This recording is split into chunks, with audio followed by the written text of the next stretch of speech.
Deltarune and Undertale are some of my favorite games ever. I love the story, the music, the characters, and the gameplay mechanics of each game.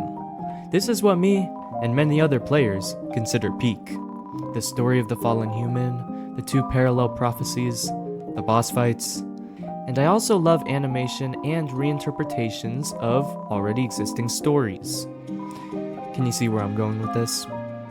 Now you could say there are better animations out there than this guy's, but firstly, I think that Undertale and Deltarune animations depend on taste, and second of all,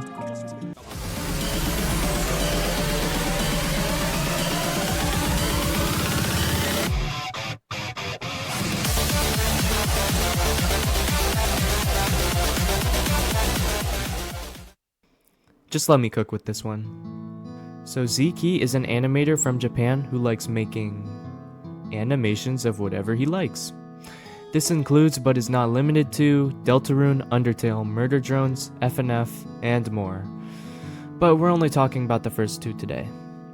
He has a sort of scrappy animation style that makes things look perfect by not looking perfect, kinda like Spider-Verse.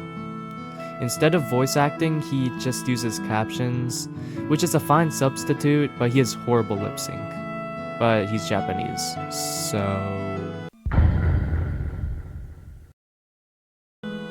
His first Undertale animation about Toriel, Papyrus, Undyne, and Muffet is what actually started to make his channel pop off, so of course he had to make more. His early animations lacked depth, good pacing, and actually, the fighting itself, but he fixed those problems over time.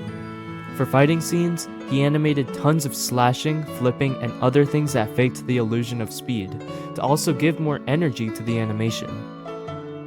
After a while, he made 7 Undertale animations in total, so he remixed them all and put them into a 20-minute movie video.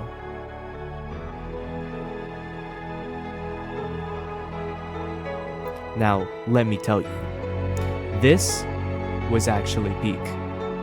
In retrospect, he didn't actually do much, he just took the scenes and the music from the games and remixed them into a movie, but Undertale was peak, so this was...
That plus the beautiful fighting scenes and the original story on top of it, you could say this was his best video ever.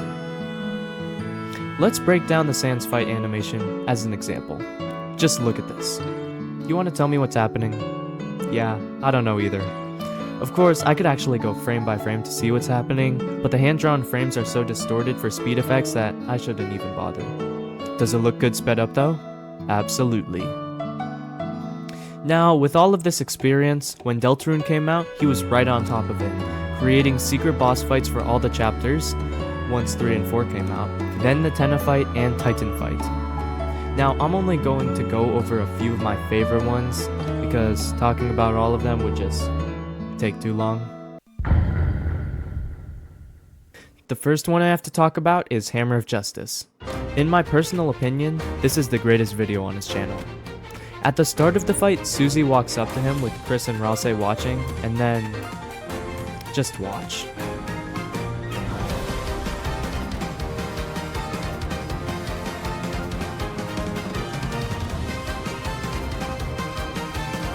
He interpreted Gerson's fighting style perfectly, strong but insanely weird, like right here, Lil Bro and Susie with almost all of his attacks. The exact way I'd imagine Gerson training stupid. I also love the moment when the orchestra cuts to a banjo at the same time that Gerson says there's only one more chapter after chapter 5, and then it all ends, asking Susie how she wants it to end. She chooses eternity, and while Gerson is getting flashbacks to Undyne, Ralsei's eyes twitching knowing damn well what will happen to Susie, making this part all the more meaningful. And then the orchestra cuts back in with the banjo as they're both launching rude busters at each other. Like I said, I don't want to spend too much time yapping, but this is one of the greatest animations for one of the greatest boss fights.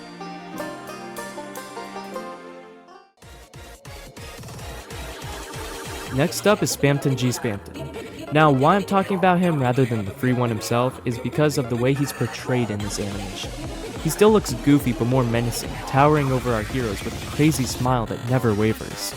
I also love the freedom motif playing whilst the events of Snowgrave and Spamton's mysterious call plays.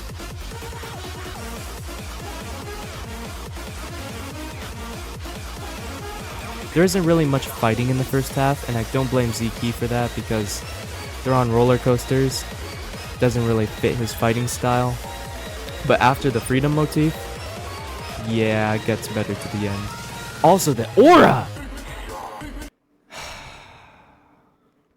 Lastly, I want to talk about Mr. TV Time himself, Antenna.